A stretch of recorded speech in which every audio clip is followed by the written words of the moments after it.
छी शादी होते बर्बादी शादी के कार्ड पठा दी है। कर छी शादी होते बर्बादी शादी के कार्ड पठा दी है। बिकटो कोना सुहाग के रत जन ससुर से अब ते बता दी है गई।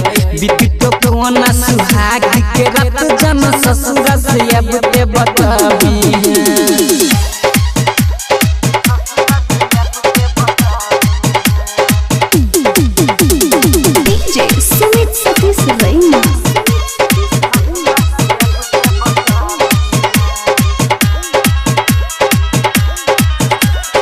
सैया के काम में खिलई है के पानी हमरा ला बचई है के। जवन मोबाइल गलियो नंबर हम डायल कलियो वह से रोज बतियई है के। सैया के काम में खिलई है के पानी हमरा ला बचई है के। जवन मोबाइल गलियो नंबर हम डायल कलियो वह से रोज बतियई है के। सैया पकड़ तो गाली जे पढ़ तो हमारा नहीं तू सताबी है। बिकटो कोना सुहाग के रत जन ससुर से अब ते बताबी है गई। बिकटो कोना सुहाग के रत जन ससुर से अब ते बताबी है।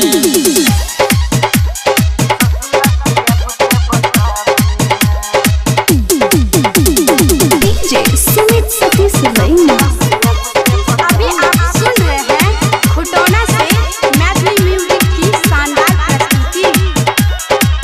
के कवनो बहाना गे नहीं तू यही है रोजाना गे। हथवा पर हाथ धरबो तोरे सब बात करबो कहै छो जे दीवाना गे। के कवनो बहाना गे नहीं तू यही है रोजाना गे। हथवा पर हाथ धरबो तोरे सब बात करबो कहै छो जे दीवाना गे। अखिलेश के संगे परवीन जी के कोडबा में सुताबी है। बिकटो कोना सुहाग के रत जन ससुर से अब ते बताबी है गई। बिकटो कोना सुहाग के रत जन ससुर से अब ते बताबी है। कर छी शादी होते बर्बादी शादी के कार्ड पठा दी है। बिकटो कोना सुहाग के रत जन ससुर से अब ते बता दी है गई। बिकटो कोना सुहाग के रत जन ससुर से अब ते बता